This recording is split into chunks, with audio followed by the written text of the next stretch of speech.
झारखंड की सत्ता में वापसी के लिए बीजेपी ने प्लान तैयार कर लिया है। पार्टी इस बार सामूहिक नेतृत्व में चुनाव लड़ने वाली है। लोकसभा चुनाव की तरह बीजेपी झारखंड में भी अपने विधानसभा उम्मीदवारों के नाम का ऐलान जल्द करेगी, ताकि उम्मीदवारों को प्रचार का पूरा समय मिल सके। झारखंड में इस साल के अंत में विधानसभा चुनाव होने हैं। भारतीय जनता पार्टी राज्य की सत्ता में वापसी के लिए एड़ी चोटी का जोर लगा रही है। गृह मंत्री अमित शाह हाल में रांची का दौरा किए थे, जहां से उन्होंने मिशन विधानसभा चुनाव का आगाज भी किया। अब इस बीच जानकारी सामने आई है कि पार्टी राज्य में मुख्यमंत्री का उम्मीदवार घोषित नहीं करेगी। हाल में हुए चुनाव में 8 लोकसभा सीट पर मिली जीत और 52 विधानसभा सीट पर मिली बढ़त से पार्टी के हौसले बुलंद नजर आ रही है। तो क्या है बीजेपी की खास तैयारी, आपको बताएंगे इस स्पेशल स्टोरी में। नमस्कार, आप देख रहे हैं कैपिटल टीवी। मैं हूं आपके साथ पल्लवी सिंह।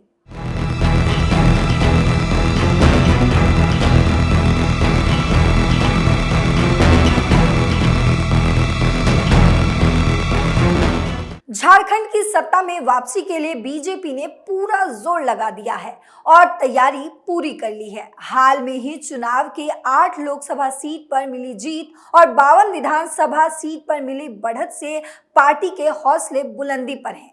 झारखंड की सत्ता की चाबी अपने हाथ में लेने के लिए बीजेपी ने 26% आदिवासी, 16% कुर्मी और 14% दलित के साथ साथ ओबीसी वोट बैंक में सेंधमरी के लिए जोरदार प्लान तैयार किया है। इस रणनीति को अंजाम देने के लिए प्रदेश अध्यक्ष बाबूलाल मरांडी के साथ साथ पूर्व केंद्रीय मंत्री सुदर्शन भगत, पूर्व आईपीएस अरुण उरांव और पूर्व सांसद सुनील सोरेन जैसे दिग्गज नेताओं के साथ साथ हालिया लोकसभा चुनाव में हारे अर्जुन मुंडा, समीर उरांव, गीता कोड़ा, ताला मरांडी और सीता सोरेन जैसे नेताओं को भी चुनाव मैदान में उतारने की पूरी तैयारी है। गृह मंत्री अमित शाह हाल में रांची का दौरा किए थे, जहां से उन्होंने मिशन विधानसभा चुनाव का आगाज किया। अब इस बीच जानकारी सामने आई है कि पार्टी राज्य में मुख्यमंत्री का उम्मीदवार घोषित नहीं करेगी। सूत्रों के मुताबिक बीजेपी सामूहिक नेतृत्व में ही चुनाव लड़ेगी। बीजेपी ने यह तय किया है कि इस बार बीजेपी राज्य के अपने बड़े और कदावर नेताओं को भी चुनाव लड़ाएगी। इसमें वो नेता भी शामिल हैं जो इस बार लोकसभा का चुनाव हार गए थे। लोकसभा चुनाव की तरह बीजेपी झारखंड में भी अपना विधानसभा उम्मीदवारों के नाम का ऐलान जल्द ही करेगी, ताकि उम्मीदवारों को प्रचार का पूरा समय मिल सके। साथ ही उम्मीदवार को लेकर अगर कोई जमीनी नाराजगी हो तो उसको समय रहते दूर किया जा सके। चुनावों के मद्देनजर शनिवार को भाजपा प्रदेश कार्यालय में सोशल मीडिया कार्यशाला का आयोजन भी किया गया था। कार्यशाला में सभी मोर्चा के प्रदेश मीडिया प्रभारी, प्रदेश प्रवक्ता, प्रदेश पैनलिस्ट, जिला मीडिया प्रभारी और सह प्रभारी वहां उपस्थित रहे। भाजपा के सियासी रोड मैप पर झारखंड बेहद अहम प्रदेश है।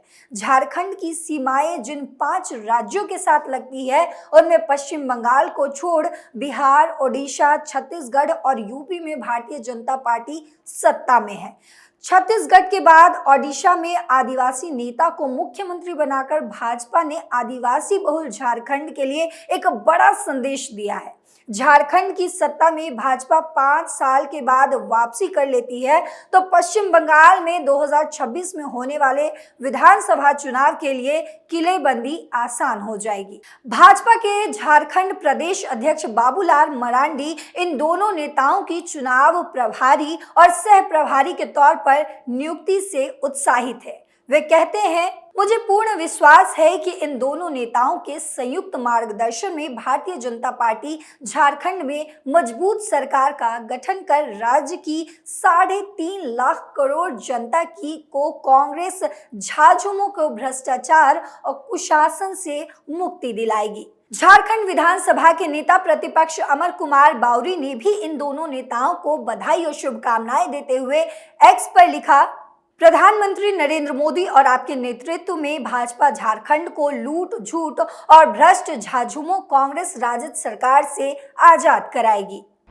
बीजेपी का मास्टर स्ट्रोक आदिवासी सीटों पर पूरा जोर। बीजेपी आदिवासी जनजातियों मसलन संथाल, ओरांव, हो, मुंडा जनजाति बहुलता वाली सीटों पर अलग अलग रणनीति तैयार करेगी। इन सीटों पर इन जनजातियों से आने वाले राज्य और प्रदेश के बड़े नेताओं को चुनाव प्रचार में उतारेगी। बीजेपी हेमंत सरकार के खिलाफ भ्रष्टाचार के मुद्दे को जोर शोर से उठाएगी। पार्टी का मानना है कि हेमंत सोरेन के जेल से आने और फिर से सीएम बनने से जो थोड़ी बहुत सहानुभूति अगर रही होगी तो वो भी खत्म हो गई है। इससे चंपई सोरेन को सीएम पद से हटाने को लेकर पार्टी के एक तबके में नाराजगी भी है। बीजेपी बांग्लादेशी घुसपैठ के कारण झारखंड के डेमोग्राफिक बदलाव को भी चुनावी मुद्दा बनाएगी। बांग्लादेशी लड़कों द्वारा झारखंड की आदिवासी लड़कियों से शादी के बाद उनकी जमीन को हड़पने के भी मुद्दे को जोर शोर से उठाएगी बीजेपी। झारखंड में विधानसभा की 81 सीटें हैं। विधानसभा में बहुमत का आंकड़ा 41 है। 2019 में चुनाव में जेएमएम यानी कि झारखंड मुक्ति मोर्चा ने बाजी मारी थी। सोरेन की पार्टी को राज्य की 30 सीटों पर जीत मिली थी। कांग्रेस को 16 सीटों पर जीत मिली थी, तो वहीं बीजेपी 25 सीटों पर ही जीत पाई थी। अर्जुन मुंडा करेंगे कमाल। अर्जुन मुंडा झारखंड में बीजेपी के बड़े आदिवासी नेता माने जाते हैं। सिर्फ 27 साल की उम्र में 1995 में झारखंड मुक्ति मोर्चा के टिकट पर खरसावां से पहली बार विधायक बने। साल 2000 में जेएमएम से बीजेपी में चले गए। उसी साल झारखंड राज्य अस्तित्व में आया और बाबूलाल मरांडी के नेतृत्व में बनी बीजेपी की सरकार में समाज कल्याण मंत्री बनाए गए। 2003 में बाबूलाल मरांडी को मुख्यमंत्री पद से हटना पड़ा और अर्जुन मुंडा की किस्मत चमक गई। 18 मार्च 2003 को उन्हें सिर्फ 35 साल की उम्र में झारखंड के मुख्यमंत्री पद की शपथ दिलाई गई। 2005 में वो फिर से मुख्यमंत्री बने, पर उनकी सरकार सिर्फ 1 साल ही चली। 2009 में बीजेपी के टिकट पर वो पहली बार जमशेदपुर से सांसद चुने गए। तब उन्हें 2 लाख वोट के अंतर से जीत मिली थी। 2010 की बात करें तो 2010 में हालात ऐसे बने कि संसद सदस्यता से इस्तीफा दिया और तीसरी बार झारखंड के मुख्यमंत्री की गद्दी संभाली, पर 2014 में किस्मत ने धोखा दे दिया। तो तब खरसावां के जेएमएम उम्मीदवार दशरथ गगराई के हाथों 12,000 वोट से वो हार गए और झारखंड का ताज भी गवा बैठे। इसके बाद 5 साल तक हाशिए पर रहे। 2019 में फिर से भाग्य ने साथ दिया और बीजेपी के टिकट पर खूंटी से लोकसभा चुनाव जीत गए, पर सिर्फ 1445 वोट से ही चुनाव जीते थे। इस जीत का उन्हें इनाम भी मिला। मोदी सरकार में जनजातीय कार्य मंत्री बनाए गए। 2023 में कृषि मंत्रालय का भी जिम्मा लिया, लेकिन इस साल हुए लोकसभा चुनाव में खूंटी से कांग्रेस के हाथों करीब 1.5 लाख वोट के अंतर से वे हार गए। अब बीजेपी उन्हें विधानसभा चुनाव में उतारने का मन बना रही है। जीत की राह तैयार करेंगे शिवराज सिंह चौहान। ऐसे में विधानसभा के चुनाव में जीत की राह तैयार करने के लिए पार्टी को कई कील कांटे दूर करने पड़ेंगे। यही वजह है कि इस बार चुनावी जंग का सेनापतित्व शिवराज सिंह चौहान और हेमंत बिस्व शर्मा जैसे अचूक रणनीतिकारों को सौंपा गया है। एमपी में भाजपा को 4 बार सत्ता दिलाने और हाल के लोकसभा चुनाव में वहां की सभी सीटों पर पार्टी की जीत में शिवराज सिंह चौहान का किरदार बेहद अहम रहा है। हेमंत बिस्व शर्मा उन नेताओं में शामिल हैं जो झारखंड में बांग्लादेशी घुसपैठ के मुद्दे को बेहद मुखर होकर उठाते रहे हैं। ये देखना दिलचस्प होगा कि झारखंड में इन दोनों की जोड़ी 5 साल बाद भाजपा की सत्ता में वापसी का टास्क कैसे पूरा कर पाती है। फिलहाल मेरे साथ इस स्पेशल स्टोरी में इतना ही। देश और दुनिया की तमाम खबरों के लिए देखते रहें कैपिटल टीवी। नमस्कार।